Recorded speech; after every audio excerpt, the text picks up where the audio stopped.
Hello everyone. तो कैसे हो आप सब लोग? होप कि आप सब अच्छे होंगे। तो दोस्तों लास्ट वीडियो में डिस्कस किया हुआ था अपने जो एनर्जी रिच कंपाउंड के बारे में। तो इस वीडियो में डिस्कस करने वाले हैं एटीपी और साइक्लिक एएमपी के बारे में। ठीक है, इसके पहले के अगर आपने वीडियो नहीं देखे तो आप प्ले लिस्ट में जाकर उनको चेक कर सकते हो और जो है चैनल को सब्सक्राइब कर लेना ताकि आपको बायोकेमिस्ट्री के जो आगे के जो टॉपिक हैं, ठीक है, उनके बारे में आपको इन्फॉर्मेशन मिल जाए जब भी मैं वीडियो अपलोड करूँ तो। ठीक है, तो एटीपी सबसे पहले क्या होती है? देखो, एटीपी का फुल फॉर्म होता है एडेनोसिन ट्राइफॉस्फेट। तो एटीपी को बिल्डिंग ब्लॉक ऑफ लाइफ कहा जाता है क्योंकि एटीपी से अपने को एनर्जी प्राप्त होती है और एनर्जी से ही अपनी पूरी लाइफ जो है डिपेंड रहती है, इसलिए एटीपी को बिल्डिंग ब्लॉक भी कहा जाता है। तो जो building block of ATP are carbon, nitrogen, hydrogen, oxygen and phosphorus. यानी कि जो कार्बन है, नाइट्रोजन है, हाइड्रोजन है और ऑक्सीजन और फॉस्फोरस है, ये क्या रहते हैं? जो बिल्डिंग ब्लॉक ऑफ एटीपी रहते हैं। यहाँ पर देखो, यहाँ पर मेन सोर्स जो फॉस्फोरस दिया गया है, ये अपनी बॉडी में जो एनर्जी का एक मेन सोर्स होता है।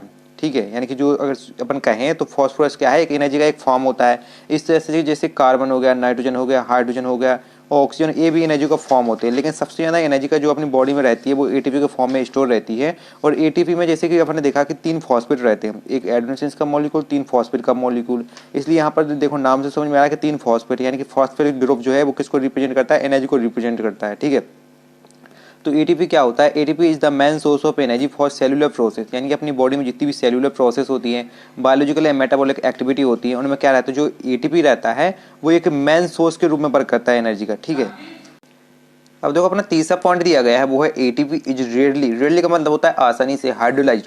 यहाँ पर हाइड्रोलाइज एक प्रोसेस है जिसमें अपन क्या करते हैं कि जो एटीपी रहता है इससे फॉस्फेट ग्रुप को रिमूव करते हैं, तो उस प्रोसेस को क्या कहते हैं? हाइड्रोलाइज्ड कहते हैं। ठीक है, तो ATP is rarely hydrolysed in reaction to release a large amount of energy due to presence of unstable high energy bond. देखो, अपने एटीपी रहता है, इसमें एक एडेनोसिन का मॉलिक्यूल और 3 फॉस्फेट के मॉलिक्यूल रहते हैं। यहाँ पर जो फॉस्फेट के मॉलिक्यूल और जो एडेनोसिन के मॉलिक्यूल के बीच में एक क्या रहता है? एक बॉन्ड बना रहता है। और बॉन्ड क्या होता है? अनस्टेबल होता है, मतलब वो आसानी से टूट जाता है जब भी कोई एक रिएक्शन होती है। तो उससे क्या होता है? जो फॉस्फेट ग्रुप रहता है वो रिमूव हो जाता है, चाहे कोई भी रिएक्शन हो। ठीक है, किसी भी रिएक्शन में आसानी से वो क्या हो? हाइड्रोलाइज्ड हो जाता है। हाइड्रोलाइज्ड का मतलब होता है उससे फॉस्फेट ग्रुप रिमूव होता है क्योंकि वहां पर जो बॉन्ड जो है आसानी से टूट जाता है अनस्टेबल होने के कारण। ठीक है, तो ये बॉन्ड रहता है, देखो एक हाई एनर्जी बॉन्ड रहता है, इसलिए इस बॉन्ड के टूटने से अपन को बहुत ज्यादा मात्रा में एनर्जी प्राप्त होती है।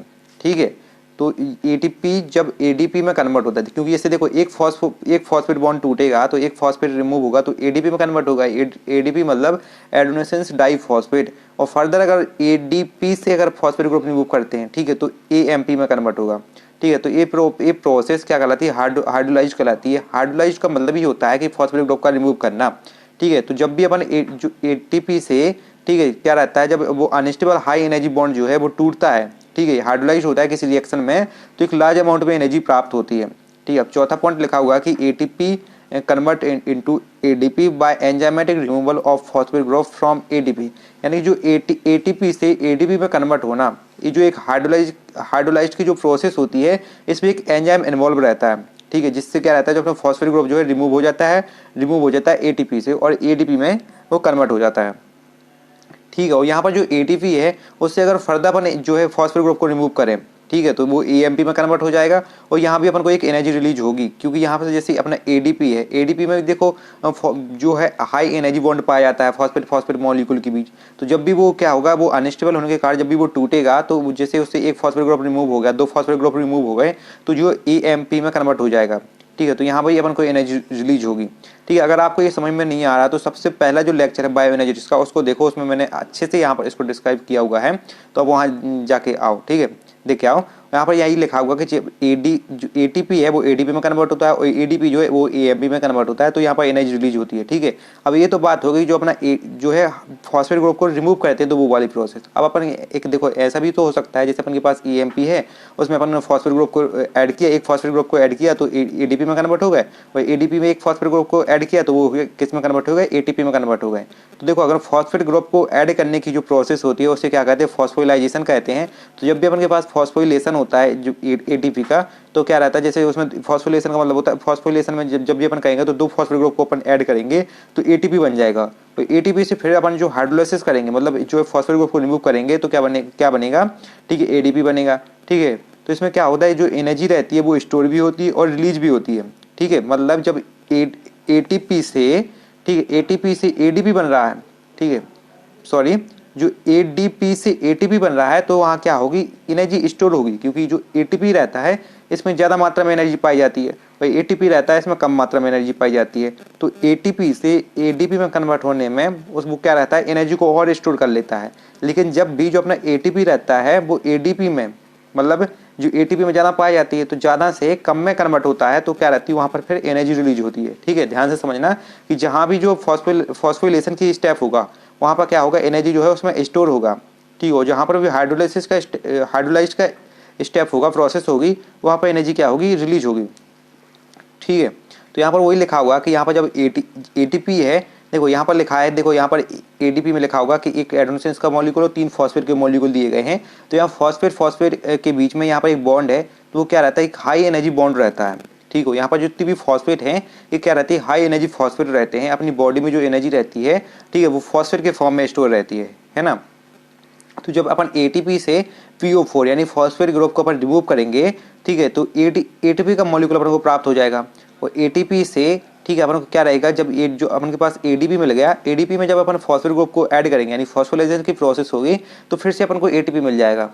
ठीक है, तो ये तो बेसिक्स ही अपना हो गया ये जो एटीपी के बारे में। अब जो अपना एटीपी है इसका जो वेरियस सेलुलर प्रोसेस होती है उसमें किस तरह से यूज होता है वो अपन देखते हैं। तो सबसे पहला इसका यूज है वो रहता है कि जो एक्टिव ट्रांसपोर्ट होता है उसमें जो है यूज होता है। एक्टिव ट्रांसपोर्ट क्या होता है, देखो अपनी बॉडी में जब भी एब्जॉर्प्शन की प्रोसेस होती है तो एब्जॉर्प्शन की प्रोसेस में एक बहुत सारे ट्रांसपोर्ट वर्क करते हैं, उसी में से एक ट्रांसपोर्ट होता है एक्टिव ट्रांसपोर्ट। तो एक्टिव ट्रांसपोर्ट के लिए जो अपन की एनर्जी की रिक्वायरमेंट रहती है, तो जब भी जो अपना एटीपी होता है इसकी हाइड्रोलाइसिस की प्रोसेस होती है, मतलब एटीपी से एडीपी में कन्वर्ट होता है, तो वो कुछ एनर्जी रिलीज होती है, और जो एक्टिव ट्रांसपोर्ट में वही एनर्जी यूज हो जाती है। तो यहाँ पर एटीपी यहाँ पर वर्क करता है। ठीक है, तो इतना सारा आपको पढ़ने की जरूरत नहीं है, ये सब आप फार्माकोलॉजी में पढ़ोगे। ठीक है, तो यहाँ पर दूसरा दिया गया है वो है कि जो सेल सिग्नल, अपने जो सेल रहते हैं उसमें सिग्नल ट्रांसफर होता है ना, उसमें भी एनर्जी की जरूरत पड़ती है, वो एनर्जी भी अपन को एटीपी से प्राप्त होती है। ठीक है, इसी के साथ अपनी बॉडी का जो स्ट्रक्चर रहता है उसको मेंटेन में भी एटीपी वर्क करता है, और डीएनए और आरएनए सिंथेसिस में भी जो है वर्क करता है।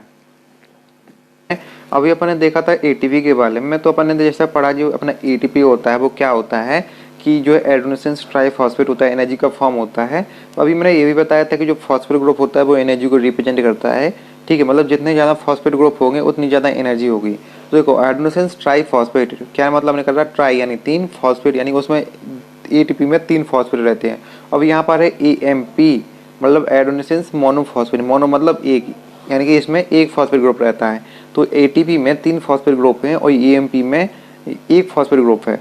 तो इससे साफ समझ में आ रहा है कि एटीपी के पास ज़्यादा एनर्जी रहती है और एएमपी के पास कम एनर्जी रहती है कंपेयर टू एटीपी के। ठीक है, अपन ने ये भी देखा था कि जब अपन जो एटीपी का हाइड्रोलाइज करते हैं, फॉस्फेट ग्रुप को रिमूव करते हैं, तो अपन को क्या मिलता है, एक फॉस्फेट ग्रुप को रिमूव करेंगे तो क्या मिलता है अपन को एडीपी मिलता है, और एडीपी से फर्दर अपन एक फॉस्फेट ग्रुप को रिमूव करेंगे तो अपन को एएमपी मिलता है। मतलब अपन को एएमपी कहाँ से ड्राइव होता है, एटीपी से अपन को ड्राइव होता है।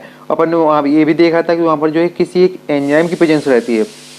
तो यहाँ पर वो कौन सा एंजाइम होता है, यहाँ पर लिखा हुआ है कि AMP is a important message in many biological process, यानी कि एएमपी होता है एक मैसेंजर के रूप में एक्ट करता है, बहुत सारी बायोलॉजिकल प्रोसेस होती है उनमें। ठीक है, तो इट इज ड्राइव्ड का मतलब होता है प्राप्त होता है कहाँ से, फ्रॉम यानी से, एटीपी से, मतलब एटीपी से प्राप्त होता है बाय यानी के द्वारा, किसके, एडेनाइलेट साइक्लोज एंजाइम के द्वारा।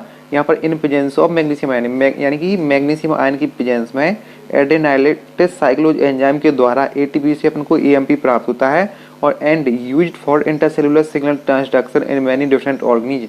मतलब जो क्या रहता है, बहुत सारी जो अपनी ऑर्गेनिज्म रहती हैं और जो सिग्नल के ट्रांसफर करने के लिए अपन जो एएमपी का यूज करते हैं ना।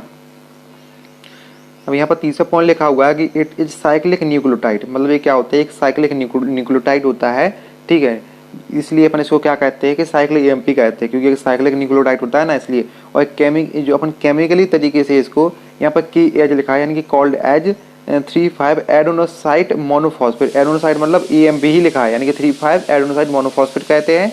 ठीक है, और यहाँ पर लिखा है कि जब भी अपन साइक्लिक एएमपी, यहाँ पर देखो यहाँ पर साइक्लिक एएमपी लिखना है कि CAMP, यानी कि साइक्लिक एएमपी को डिग्रेड करते हैं। डिग्रेड करने का मतलब होता है टूटना। ठीक है, जब भी साइक्लिक एएमपी को अपन डिग्रेड करते हैं तो 5 एएमपी में टूटता है, किसके द्वारा, फॉस्फोडाइस्टेरेज एंजाइम के द्वारा, and act as a secondary message, और सेकेंडरी मैसेजिंग के रूप में क्या करता है, ये एक्ट करता है।